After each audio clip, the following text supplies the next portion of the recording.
Hello everyone, welcome back to my YouTube channel. This is Kashish Mindrita. हमारा next question है 2D range सम query. ठीक है, हमें क्या है कि एक मैट्रिक्स दी होगी, ग्रिड कह लो। इसमें क्या है कि हमें कुछ पॉइंट्स दिए होंगे, मतलब हमें रेक्टेंगल दिया होगा, हमें उसका सम बताना क्या है। मान लो कि आपको रेक्टेंगल दे दिया, ये आपको क्या है कि ये वाले रेक्टेंगल का सम बताओ। तो ये दिया होगा in the form of rectangle. को मैं कैसे डिनोट कर सकता हूं? अगर मैं टॉप लेफ्ट बता दूं एंड बॉटम राइट बता दूं, सिर्फ मैं 2 पॉइंट्स बता दूं, तो मेरे को पता चल जाएगा कि ये रेक्टेंगल है।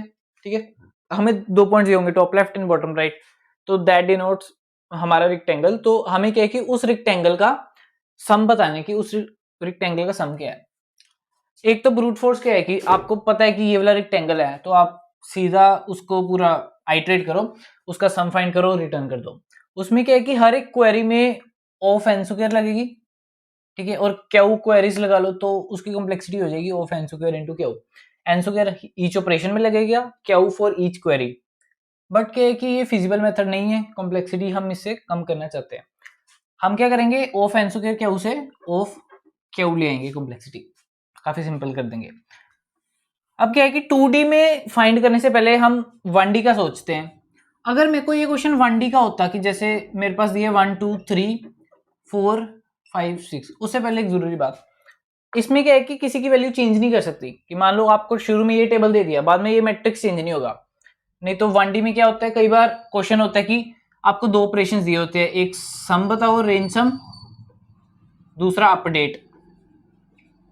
इस तरह के क्वेश्चन हम सेगमेंट ट्री से करते हैं, या फेनविक हो गया, फेनविक ट्री, या स्पार्स मैट्रिक्स से। तो सेगमेंट ट्री एंड फेनविक ट्री की मेरी वीडियो है, तो वो देखना चाहते हो तो वो भी देख सकते हो। तो इसमें भी हम एज्यूम करते हैं कि चेंज नहीं हो रहा, अपडेट नहीं हो रहा, तो हम सबसे बेटर ऑप्शन क्या रहता है कि सिंपल एंड बेटर, कि हम प्रीफिक्स सम कैलकुलेट कर लें। तो प्रीफिक्स सम अगर करेंगे तो ये हो गया 1। मतलब क्या है कि दिस पॉइंट डिनोट्स उससे पिछले जितने भी एलिमेंट्स है उसका सम। ठीक है, तो मतलब क्या है कि this point will denote sum of 5 elements. तो similarly this point denote sum of 2 elements, तो वो 3 हो गया, फिर 3 ऐड किया 6 10 15 एंड 21। अब मेरे से कोई क्वेश्चन पूछे कि मेरे को इसका सम बताओ, ठीक है, तो मेरे को कैलकुलेट करने की जरूरत नहीं है। मेरे को पता है कि ये जो 15 है, 15 equals to this many parts. ठीक है, मतलब इन सभी का सम है 15। ऊपर बनाता हूं, तो इन सभी का सम है 15। मेरे को सिर्फ उसमें से ये सब ट्रैक्ट करना है, तो मैं सीधा कह दूंगा 15 minus 1 equals to 14।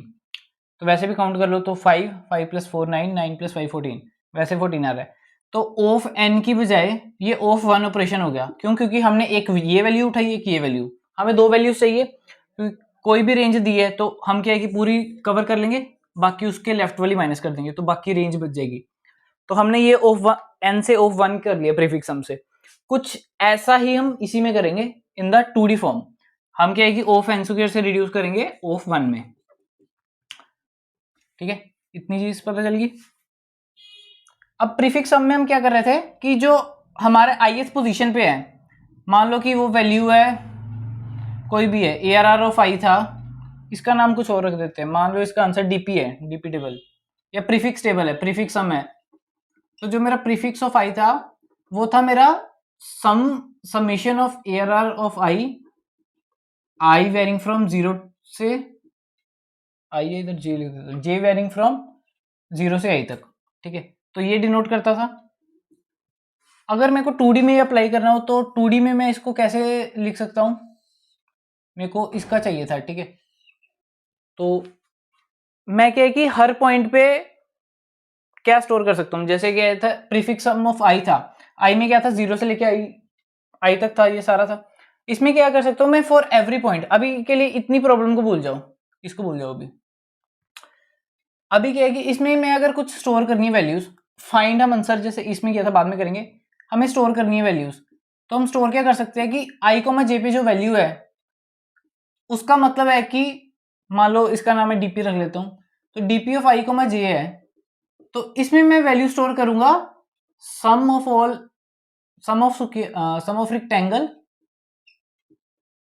From 0 to I J. ठीक है, जैसे इसमें किया वैसे ही, कि मतलब क्या है कि this point denotes sum of this rectangle, तो दिस ये वाला अगर पॉइंट लेता तो ये point, this point will denote sum of this rectangle. तो हम ये वैल्यू स्टोर करेंगे। ये हम बाद में देखेंगे कि कैसे हम स्टोर करेंगे। हम देखते हैं कि अगर ये वैल्यूज हम स्टोर करेंगे तो उससे हमारा आंसर कैसे आएगा। तो मेरा पहला स्टेप क्या रहेगा कि मतलब कोई भी वेरिएबल में मान लो डीपी है, तो मैं डीपी ऑफ आई जी है, इसमें मेरे को किसी तरह से स्टोर करना है सम फ्रॉम 0,0 से लेके i,j तक। ये मैं बाद में बताऊंगा कि कैसे करना है, बट अगर मेरे पास ये आ जाए तो उससे मैं आंसर कैसे फाइंड करूंगा वो देखते हैं पहले।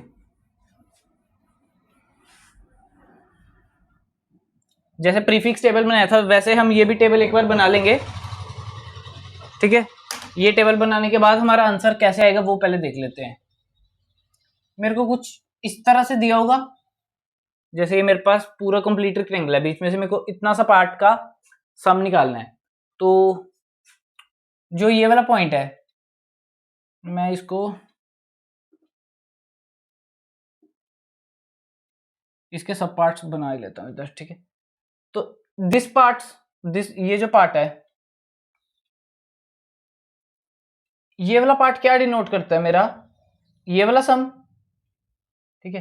तो इसमें क्या है कि अगर मेरा स्टेप 1 के पास ये आ गया तो इस वाले पार्ट का मतलब क्या है कि 0,0 से लेके i,j तक सारा सम, ठीक है।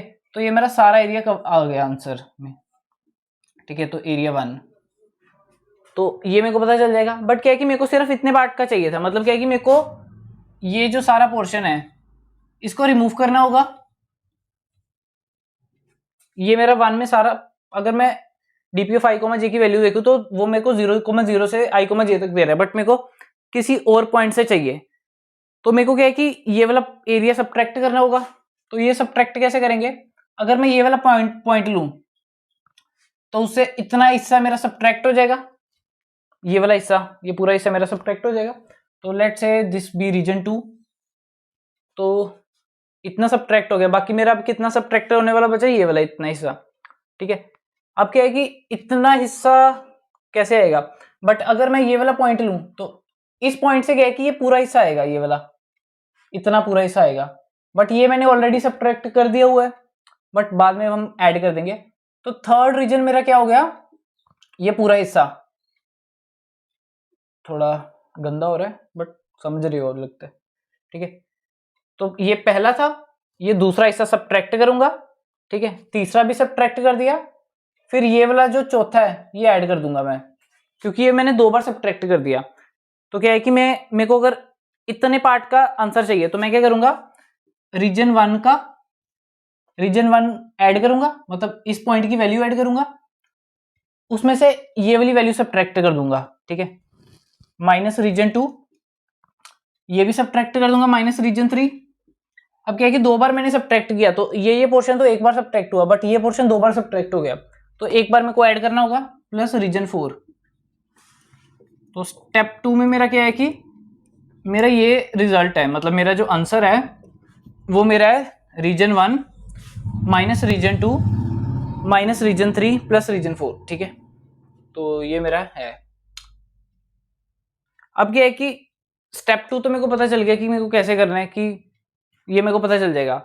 अब स्टेप 1 देख लेते हैं, स्टेप 2 क्लियर है, स्टेप 2 हो गया तो मेरा आंसर आ जाएगा।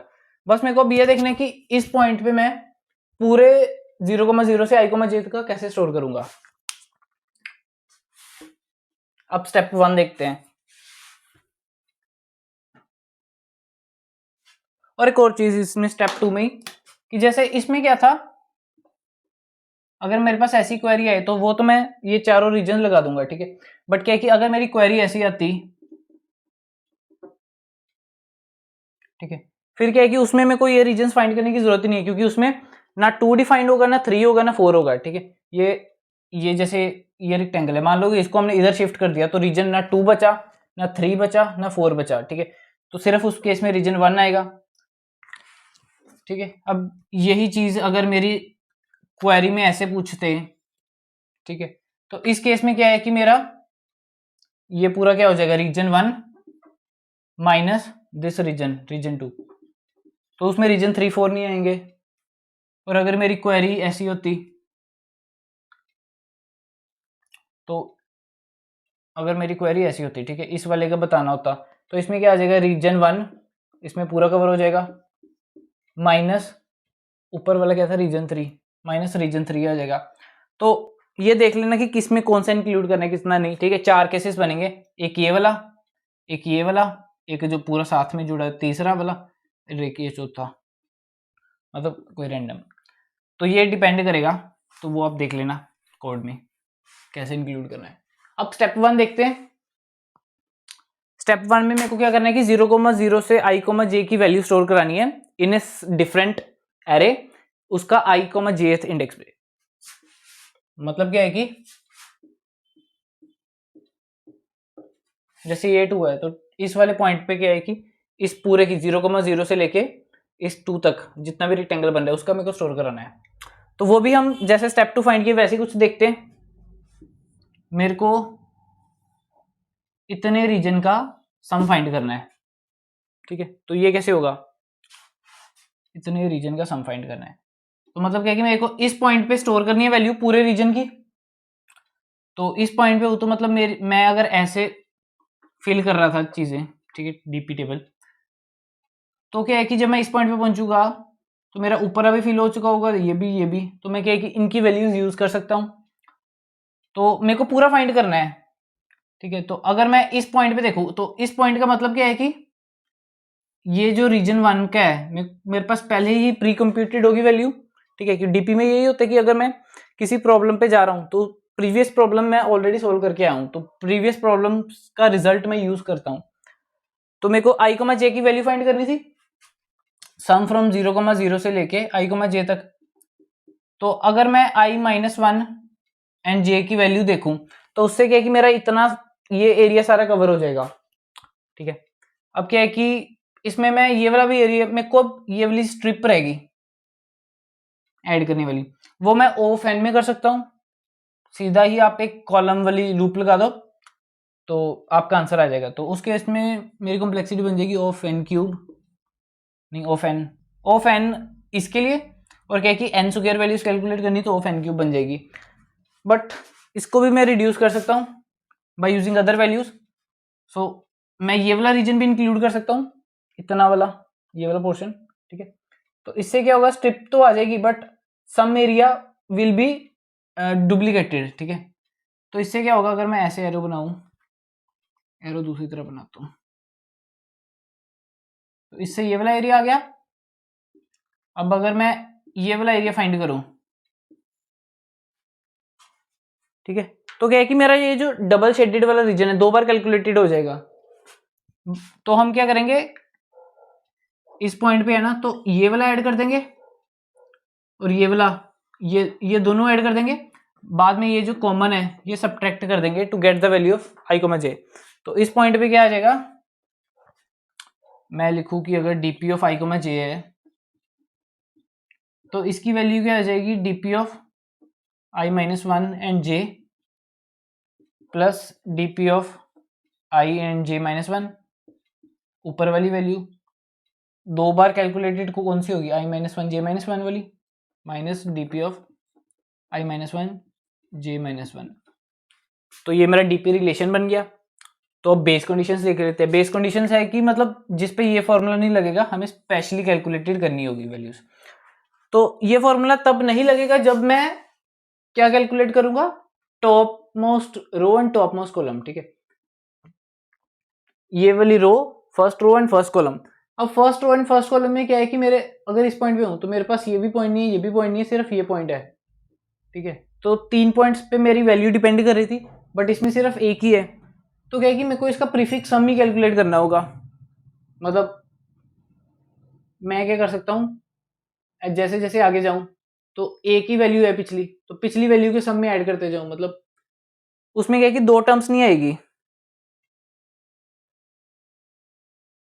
इसमें करंट वैल्यू भी आएगी, ठीक है।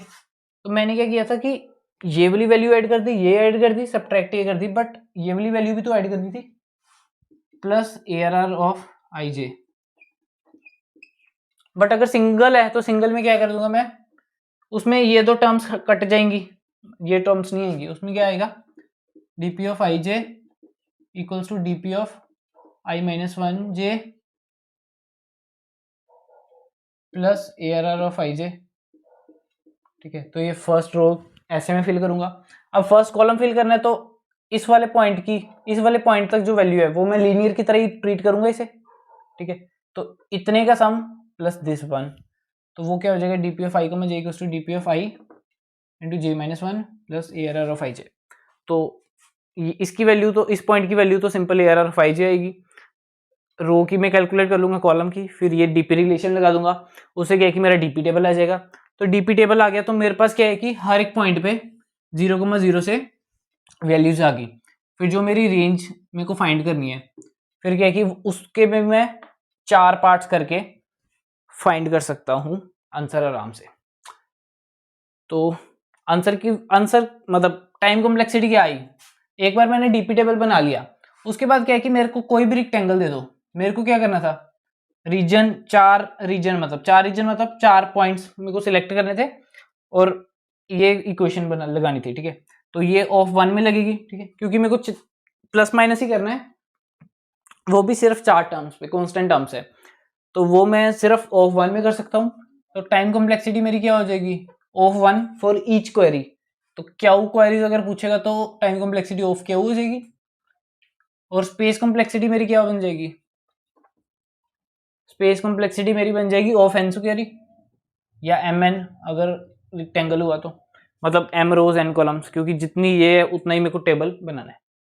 तो this was all about this video. ठीक है, meet you in the next video.